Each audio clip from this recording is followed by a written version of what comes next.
करते पहले जरूरी एक नियम है कि वर्ष की प्रतिपदा को जो दिन होता है उसका स्वामी ही संवत्सर का राजा होता है। जैसे आज रविवार है तो आज प्रतिपदा है जी, और रविवार का दिन है, इसलिए आज के राजा जो है इस संवत के सूर्यदेव ही हो जाएंगे। मंत्री का नियम ये है कि जो मेष की संक्रांति लगती है जिस दिन, जिसे हम लोग बैसाखी बोलते हैं, उस दिन जो दिन होता है वही मंत्री होता है। तो इस बार संयोग ऐसा है कि मेष की संक्रांति भी रविवार को ही लग रही है, इसलिए मंत्री का पद भी हमारे सूर्यदेव को प्राप्त हो गया है। इसका एक श्लोक है, तो उसके आधार पर ये सब संक्रांतियों के हिसाब से ये जो सभासद हैं वो तो चुने जाते हैं। सिस्टम है बना हुआ, सिस्टम है, कुछ चुनाव नहीं होता है। चुनाव नहीं होता है, संक्रांति के हिसाब से होते हैं। जिस दिन जो संक्रांति पड़ जाएगी उस दिन हो जाएगा है। निर्वाचन नहीं है, मतलब मनोनयन है एक तरीके से। हाँ। और देखिए इस बार सिद्धार्थ नाम का संवत्सर है जी। ये सिद्धार्थ नाम का संवत्सर अभी थोड़े 15-20 दिन के बाद में। गुरुजी बैठ जाइए, बैठ के बताइए, बैठ के बता दीजिए, बैठ जाइए। अच्छा आप नहीं, 2 दिन से बीमार भी है ना, तो बैठना जरूरी है। ठीक है जी, फिर भी साहस करके आए हैं मतलब। हाँ जी गुरुजी, जी बताइए गुरुजी।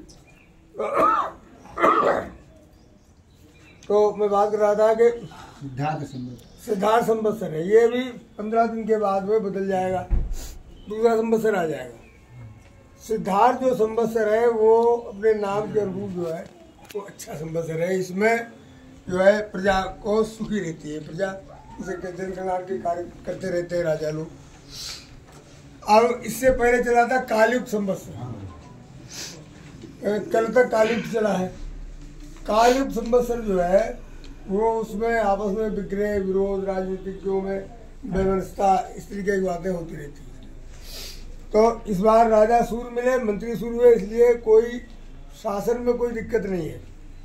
क्योंकि अब देखिए जिसके पास राजा का पद है, मंत्री का पद है, वो एक तरीके से तानाशाह हो जाता है। मोदी जी जी जी जी जी। और इस वर्ष का ये है कि जो 10 सभासद होते हैं आकाशीय मंत्री परिषद के, उनमें 6 पद मिले हैं क्रूर ग्रहों को और 4 पद मिले हैं सौम्य ग्रहों को। तो इसलिए क्रूर ग्रहों की आपस में बहुमत हो गया है और सज्जनों की कविताई हो गई, सौम्य ग्रहों की न्यूनता हो गई। तो उनकी पूजा करनी चाहिए, उनकी पूजा करनी चाहिए मतलब। तो इस वर्ष का हाँ, इस वर्ष जो है थोड़ा विद्वानों में मतभेद है। कुछ विद्वान कहते हैं कि रोहिणी समुद्र में है, रोहिणी के समुद्र होने पर वर्षा अधिक होती है। कुछ कहते हैं रोहिणी समुद्र के तट पे है तो समुद्र तट पे होने पर वर्षा की कमी होती है। क्योंकि राजा सूर्य है और इसलिए वर्षा की वैसे भी कमी होगी। संवत्सर माली के घर में है, इसलिए समय समय वर्षा होगी, फसल अच्छी हो सकती है। लेकिन गर्मी इतनी भयंकर पड़ेगी इस बार कि हालत बहुत खराब हो जाएगी। और अभी हाँ, अपने सामान्य फल ये है कि जिस दिन जो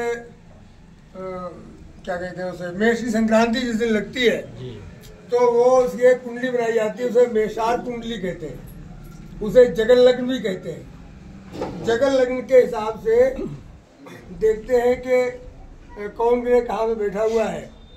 तो इस बार जो जगन लग्न पड़ी है, उस जगन लग्न में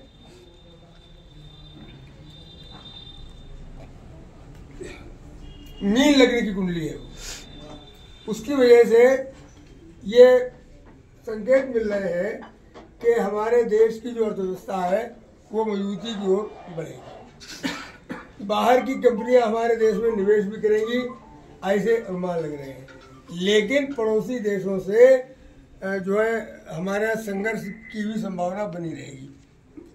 ये एक ऐसी संभावना है। राजाओं से मतलब राजा तो ही नहीं, आजकल मंत्री लोग हैं, अलग अलग इनमें आपस में मतभेद रहेंगे। क्योंकि जो हमारी सत्ता पे बैठे हुए, शीर्ष पे बैठे हुए जो राजनीतिक लोग हैं, वे क्या करेंगे, वे विरोधियों से इतने परेशान होंगे कि चाहते हुए भी वे उस काम को नहीं कर पाएंगे जो अच्छा काम करना चाहेंगे।